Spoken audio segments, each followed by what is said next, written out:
Imagine this. You're standing in a cage. People stare at you, poke you with sticks, laugh. You're not a criminal, not an animal. You're just a human being, and you're the exhibit. This isn't a horror movie, it's history.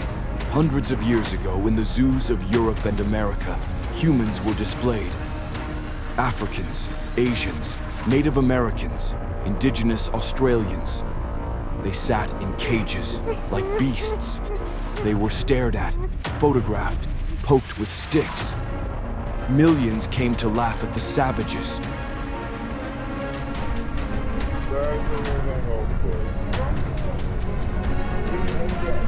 A name that should sound like a curse.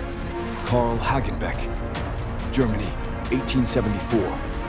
He was the first to publicly display exotic people, Nubians, Eskimos, Laplanders. For the crowd, it was a show. For science, specimens for study.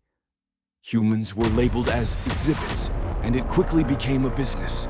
Paris, London, Berlin, New York. Nations competed to showcase the most exotic savages.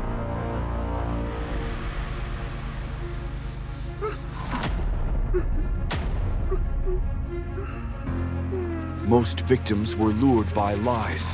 They were promised jobs, homes, education. Come to Europe, you'll work as a cook, a nanny, a builder. In reality, they were locked in cages, no documents, no translation, no escape. They didn't know the language. They were beaten if they refused to act like savages. Some were captured and taken by force. Others sold like objects.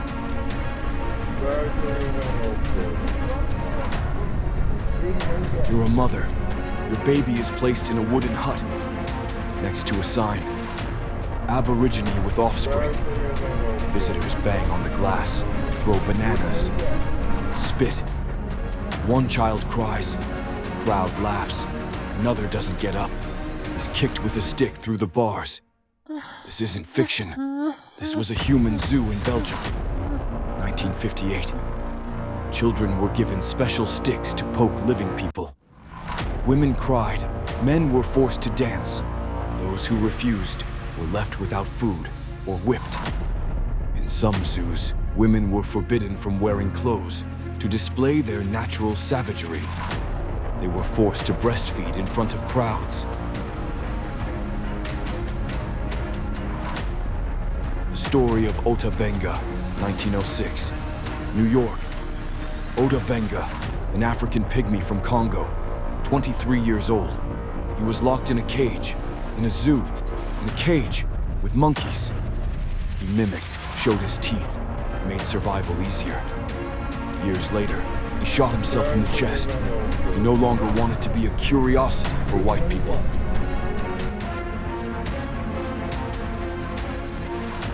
At the 1889 World's Fair in Paris, over 400 people were turned into living exhibits. Visitor count, 34 million. At the entrance, they sold souvenirs. Savage in a bottle. Photos, monkey in a skirt. Pamphlets, discover savage culture. All this while women cried in cages. 1958, Brussels, Belgium. In a year when there was already television, Olympic Games, and rockets in space. In the heart of Europe, they built another African village. Live exhibits, signs, tents. People lined up again to see how the Black Continent lived, like monkeys, like a show. This wasn't centuries ago. This was modern Europe. We like to believe humanity has become humane, but it once created zoos with living people, with applause, with ice cream, with popcorn.